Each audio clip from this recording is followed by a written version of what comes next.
সম্মানিত তৌহিদ জনতা, আপনারা জানেন ভারতের হিন্দু মহারাষ্ট্রের যে পুরোহিত এবং বিজেপি যে উগ্র নেতা, সর্বকালের সর্বশ্রেষ্ঠ মহানবী জনাবে মুহাম্মদ রাসূলুল্লাহ সাল্লাল্লাহু আলাইহি সাল্লামের শানে অবমাননা করছে।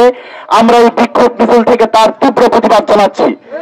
আমরা এই বাংলার বুক থেকে বলতে চাই, বিশ্বের যে কোনো প্রান্তে আমার নবীকে নিয়ে যখন কটূক্তি করা হবে, আমার নবীর শানে যখন অপমাননা করা হবে, তখন আমরা মুসলমান গর্জে উঠবো। সেই সাথে ভারতকে একটা কথা বলতে চাই, যে ভারত সেভেন সিস্টার সহ অনেক কিছু নিয়ে আমাদের সাথে কিন্তু তাদের একটা সম্পর্ক আছে। যদি ভারতের কোনো হিন্দুবাদী কোনো নেতা, ভারতের কোনো পুরোহিত যদি আমার নবী, আমাদের ইসলাম, আমাদের ধর্ম এগুলো নিয়ে যদি কোনো ষড়যন্ত্র করে, তাহলে আমরা বাধ্য হব এই সেভেন সিস্টার ভেঙে দেওয়ার জন্য, তাদেরকে সহযোগিতা করার জন্য। একই সাথে বলতে চাই, সীমা লঙ্ঘনের পরিণাম কিন্তু ভালো হয় না।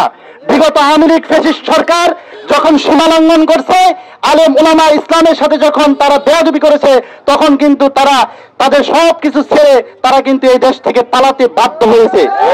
আওয়ামী লীগ সরকার যেরকম ভাবে সীমা লঙ্ঘন করেছে, আল্লামা আজিজুল হক এবং হযরত আহমদ শফি, জুনায়েদ বাবুনগরী এবং ইসলামী আন্দোলনের বিশ্ববরণ্য যে সমস্ত মানুষরা ছিল, আল্লামা দেলোয়ার হোসেন সাইদি সহ, মাওলানা মতিউর রহমান নিজামী সহ ইসলামী আন্দোলনের এই নেতৃবৃন্দ আলেমদের সাথে তারা চরম দুর্ব্যবহার করার কারণে তারা কিন্তু তাদের নিজেদের পতন তারা নিজেরাই ডেকে এনেছে।